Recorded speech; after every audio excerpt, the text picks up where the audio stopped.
padre o de otro hecho, ¿no? Sí.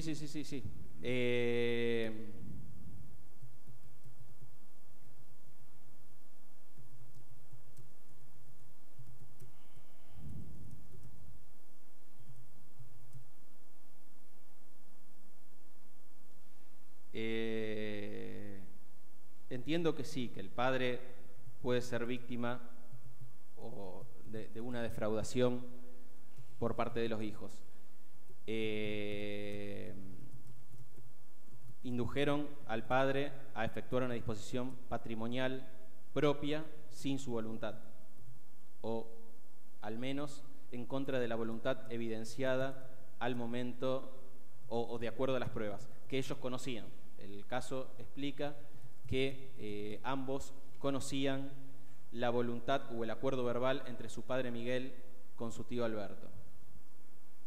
En caso de que esto fuese así, entiendo que en caso de haber una defraudación, creo que no hubo, yo no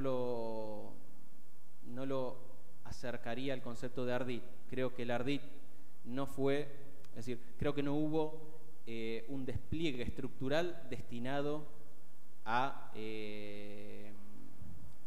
generar o que genere un ardid. Creo que hubo un engaño fruto de un abuso de confianza. A ver, el padre, si bien ellos montaron una escena, entiendo que el debido control del padre podría haber evitado esa situación.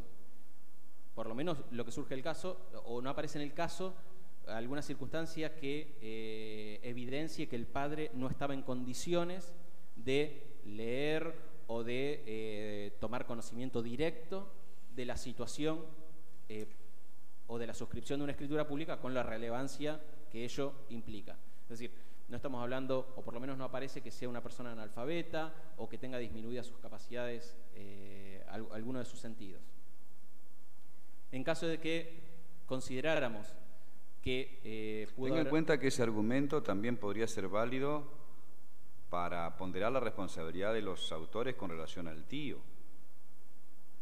Porque si usted me está admitiendo que no surge claramente que el padre se encontrase incapacitado para ponderar la corrección de aquello a lo que venía inducido, sí, tampoco sería un instrumento idóneo para... Bueno, lo que pasa es que ni para ser utilizado como instrumento de la víctima inobjetable, ni siquiera para hacerlo como víctima propia. Sí. ¿Me entiende lo que quiero significarle? Sí, clarísimo. Entiendo lo que usted me manifiesta.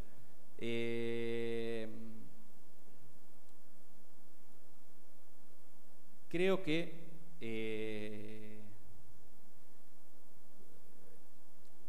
de lo que surge del caso fue utilizado como instrumento. Ahora, sí,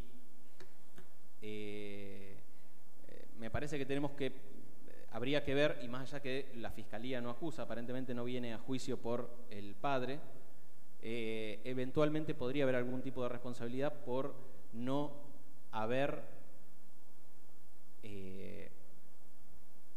tomado el debido cuidado que correspondía en función del acto que estaba otorgando.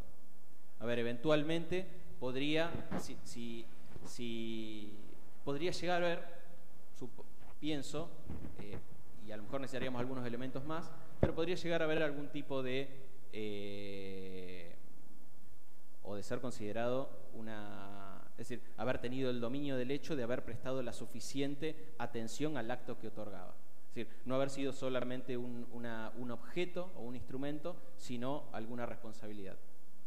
¿Por qué razón supongamos que usted hubiese obrado bajo la convicción de que, aunque el caso no lo proponga, no excluiría la posibilidad de responsabilizar a los hermanos, ya no por la defraudación con respecto al tío, sino también al padre? Digo al padre porque el padre tiene que de algún modo repetir o resarcir a su hermano a su vez, sí, ¿no? Y ahí está el perjuicio, en esa posibilidad de tener que hacerlo. Sí.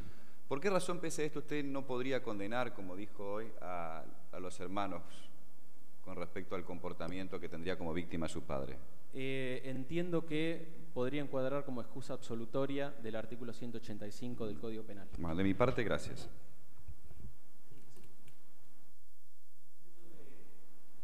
Determinar la pena, utilizó el criterio de peligrosidad. Yo quiero saber cuál es su concepción respecto de la pena y qué trascendencia tiene esta noción. Bueno, en principio aclaro, no sé si quedó, que cuando hablé de peligrosidad, hablé de peligrosidad del hecho en sí, evidenciado en la actuación de los hermanos G. Respecto a la pregunta, a ver si la entiendo. Usted me pregunta no, su concepción respecto a la función de la pena, teniendo en cuenta que... Las teorías que existen al momento... No las teorías, lo que usted piensa. Ah, en concreto. Sí, en concreto, ¿cuál es si usted quiere, la teoría que para usted es más aceptable, teniendo en cuenta que usted ha relevado la peligrosidad, por supuesto, del suceso, no podría haber relevado ninguna otra peligrosidad.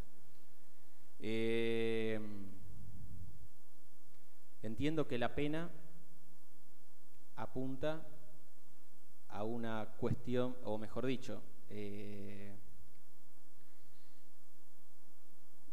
tiene una cuestión vinculada a la prevención general, positiva, en el sentido de reafirmación del sistema normativo, y también una prevención especial, lo que en algunos llaman las teorías resocializadora, o que tienden a readaptar a la persona al sistema, o mejor dicho, reforzar las consideraciones al sistema normativo. Por eso entiendo que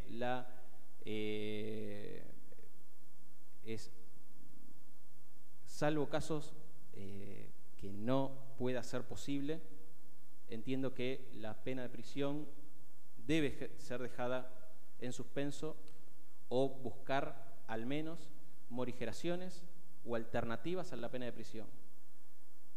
Creo que en muchos casos una persona puede readaptarse o comprender el fin o cómo debe comportarse fuera del sistema penitenciario. Por lo menos eso me lo dice la experiencia, y esto lo hablo exclusivamente en mi experiencia laboral. Entiendo que pocas veces he conversado y suelo hacer visitas a instituciones o a institutos penitenciarios, y pocas veces he conversado con algún detenido que me diga que estar ahí adentro lo ayuda para comprender que debe modificar en el futuro su actuación. Todo lo contrario, creo que el sistema, la prisionización afecta gravemente a la persona. Entiendo que hay casos en que la sanción debe aplicarse, pero estoy convencido que las alternativas, no solo a la pena, obviamente que las alternativas que prevé el nuevo Código Procesal Penal son mucho más beneficiosas, por lo menos para lograr una reinserción social de quien es sometido a un proceso penal. Si le entiendo bien, usted es partidario de una combinación entre la teoría de prevención general positiva y la teoría de prevención especial positiva. ¿Eso es lo que acaba de decir? Sí. ¿Cree que pueden ser combinadas esas? No, perdón. Sí. Me parece que me confundí yo al principio cuando dije prevención. Yo le entendí prevención general positiva y luego Sí. usted habló de las teorías RE.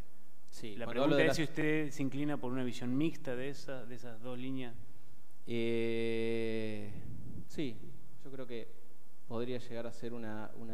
Bueno, volviendo al caso en particular, usted en un primer momento analizó de que que la suscripción engañosa en realidad estaba desplazada por especialidad al desbaratamiento de derechos acordados, y por lo tanto usted calificó la intervención de Miguel G., del padre de los imputados, como un mero instrumento. Sí. Luego se lo indagó sobre ese punto y usted incluso hasta admitió que en alguna hipótesis que se acredite hasta podría ser considerado coautor. Sí, tendríamos que tener más elementos para el caso, pero sí, podríamos llegar a hacer. Volviendo a una expresión suya, esa confianza parental o que el grado de parentesco daba, y usted analizó el hecho de que podría haber leído la escritura antes de firmar el padre, ¿no? La pregunta es que en esa consideración que usted hizo, ¿por qué en ningún momento analizó la competencia de la víctima? Y en su caso, ¿qué incidencia tendría la competencia de la víctima en ese marco del juicio de imputación para usted?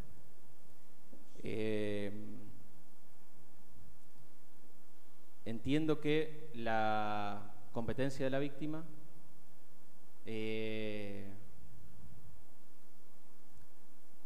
fruto del engaño y del abuso de confianza de los hijos se vio de alguna manera viciada. De ahí que, es decir, por lo menos con los elementos del caso lo resolví así. Probablemente con algún otro elemento podríamos haber hablado de la obligación y de la competencia de la víctima para el acaecimiento del hecho delictuoso. En el caso que usted lo hubiese firmado y hubiese utilizado ese criterio, ¿qué excluiría para usted? Afirmar la competencia de la víctima. Afirmar la competencia de la víctima. Del sistema de imputación, ¿qué excluiría para usted? Entiendo que si la víctima hubiese... perdóneme, ¿qué categoría del sistema de imputación se habría excluido para el caso de que se hubiera comprobado que la víctima era competente en su evitación? Perdón, no comprendí la... ¿Qué categoría del sistema de imputación se habría excluido? Si realmente se hubiese comprobado la competencia de la víctima precisamente para explicar el hecho. Uno podría pensar, a ver, este hecho no tiene relevancia jurídico-penal porque quien dice ser la víctima o quien lo es responsable de su producción, con lo cual el autor retrocede. Entonces, pero ¿esto cómo se traduce en términos categoriales? ¿Se excluye el ilícito? ¿Se excluye la culpabilidad? ¿Se excluye solo la pena? No, respecto a la competencia de la víctima como instituto. Al padre nos referimos. Claro. Y está excluyendo la culpabilidad. Perdón, desde la óptica que yo lo dije, excluyó la culpabilidad, volveríamos sobre la culpabilidad de la víctima, ya no víctima, del señor Miguel. O sea, cuando yo le pregunto, el profesor le preguntó, competencia de la víctima, ¿con qué categoría de análisis relaciona esta expresión? Competencia de la víctima. Con la capacidad